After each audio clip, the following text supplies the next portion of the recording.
నేను అది అయోధ్యలో వచ్చే వాళ్ళందరికీ నిత్యం అన్నదానం పెడుతున్నా, అన్నప్రసాదం ఇస్తున్నా. ఎవరు వచ్చినా కానీ ముందుగా నాకు ఇన్ఫామ్ చేస్తే వాళ్ళకి రెడీ చేసి పెడతా. ప్రస్తుతం 1000 మంది పైన వస్తున్నారు. మన తెలుగు వాళ్ళకి భోజనం దొరకదు అక్కడ, అందుకని అందరికీ ఉచితంగా పెడుతున్నా. ఇంతకుముందు రాముల వారికి 5 వెండి ఇటుకలు ఇచ్చాను శంకుస్థాపనకి. మోడీ గారు శంకుస్థాపన చేశారు కదా, నా అదృష్టం బాగుండి ఆ ఇటుకలతోనే శంకుస్థాపన చేశారు. దాని మీద ఇప్పుడు గుడి తయారైంది. తర్వాత రాముల వారికి బంగారు పాదుకలు చేయించా, వెండి పాదుకలు, బంగారు పాదుకలు. వెండి పాదుకలు తీసుకొని దేశం అంతా అన్ని దేవాలయాల్లో పూజలు చేయించా. బంగారు పాదుకలు తీసుకొని రాముల వారి అది రామేశ్వరం నుంచి అయోధ్య వరకు నడిచి వెళ్ళాను. అది కూడా రాముల వారు నడిచిన దారిలో వెళ్ళా, డైరెక్ట్ వెళ్ళిపోకుండా వెళ్ళి ఇప్పుడు అక్కడే స్థిరనివాసం ఉంటున్నాను. తర్వాత ఇప్పుడు ధనుసు చేయించా 14 కిలోలు. రాముల వారి వనవాసం 14 సంవత్సరాలు, అందుకని 14 కిలోలు చేసా. కిలో బంగారం, 13 కిలోలు వెండి. ఇది రాముల వారికి కోదండరాముడికి వచ్చే చేతిలో ఉంటుంది, ఫస్ట్ ఫ్లోర్లో వచ్చే రాముల వారి చేతిలో. ఇప్పుడు నా మిస్సెస్ అక్కడే ఉంది అయోధ్యలోనే, నిత్యం అన్నప్రసాదం ఆమె చూసుకుంటుంది అక్కడ. వచ్చి చెన్నై అండి, జిఆర్టీ వాళ్ళు చేశారు. అలాగే నేను ఒక పెద్ద గుడి కడుతున్నా అయోధ్యలో. అంటే రాముల వారి గుడి ఉందిగా ఇంకెందుకు అనుకుంటారేమో. నేను పెట్టేది వంశవృక్షం. బ్రహ్మ దగ్గర నుంచి లవకుశుల తర్వాత కూడా 20 మంది ఉన్నారు, ఇంకా మొత్తం 64 మంది. తర్వాత సీతమ్మ వారి వంశం, చంద్రవంశం, సూర్యవంశం, చంద్రవంశం, మొత్తం 450 విగ్రహాలు వస్తాయి. అంటే రాముల వారి వంశంతో పాటు రాముల వారికి అనుబంధం ఉన్న ఎవరెవరు ప్రముఖ వ్యక్తులు, మహా ఋషులు ఉన్నారు కదా, సప్త ఋషులు, వాళ్ళకి ఎవరెవరు సాంగత్యం ఉందో అందరు విగ్రహాలు పెట్టిస్తున్నా. ఎందుకంటే మన ముందు తరాలు వాళ్ళకి తెలియాలి రాముల వారి వంశవృక్షం అంతా. అందుకని శాశ్వతంగా ఉండాలని పెద్ద స్థలం కూడా తీసుకున్నాం, ఒక 5 ఎకరాలు. అక్కడ పెడుతున్నాను. 5 సంవత్సరాల ప్రాజెక్ట్ అది, రెడీ చేస్తున్నా.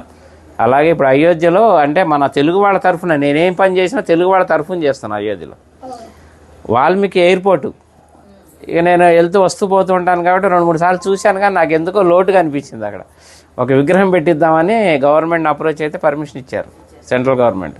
16 అడుగుల వాల్మీకి విగ్రహం పెడుతున్నాను. ఆ విగ్రహం కూడా రెడీ అయిపోతుంది ఇప్పుడు.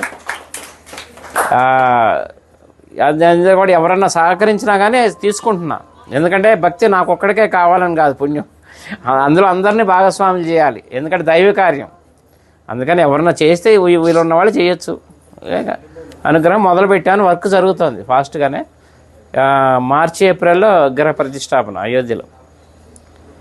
అట్లా అన్ని కార్యక్రమాలు మీరు ఎవరు ఎప్పుడు వచ్చినా కానీ నాకు చక్కగా నాకు ఫోన్ చేస్తే ముందుగా అన్ని ఏర్పాట్లు చేస్తారు. రూములు కావాలన్నా అక్కడ 48 రూములు కూడా కట్టబోతున్నాను. వచ్చేవాళ్ళు ఇప్పుడు ఉన్నాయి, ప్రస్తుతానికి 4-5 ఆశ్రమాలు తీసుకున్నాను, మన హ్యాండ్ ఓవర్లో ఉన్నాయి. ఎవరు వచ్చినా అకామిడేషన్ అది ఏర్పాటు చేస్తాను అయోధ్యలో. నా నంబర్ కూడా నోట్ చేసుకోండి, 9550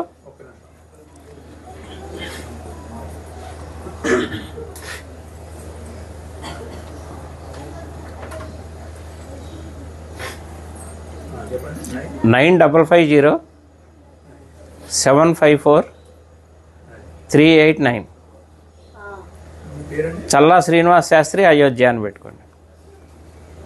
ఇంకా నేను ఉండబోయేది అక్కడే, హైదరాబాదే మాది కానీ మణికొండ, కానీ ప్రస్తుతం ఇంకా షిఫ్ట్ అయిపోయినాం అక్కడే ఉండి వచ్చే భక్తులకి సహాయం చేద్దామని అక్కడే ఉంటున్నాయి. ఇంకా రామ భక్తులకు సేవ చేసుకునే భాగ్యం ఇప్పించాడు రాముల వారు నాకు. ఎందుకంటే నిన్నే బాలరాముడు ప్రతిష్ట నిన్నే 1 year. అందుకే మా ఆవిడ అక్కడ ప్రసాదాలు తయారు చేసి మాకు అవకాశం ఇచ్చారు. ఇప్పుడు 6 రోజులు మొత్తం లోపల ప్రసాదాలు పంచే అవకాశం కూడా ఇచ్చారు. నిన్న మొదలైంది కార్యక్రమం, అందరికీ వినియోగిస్తున్నాం. 9550-754-389.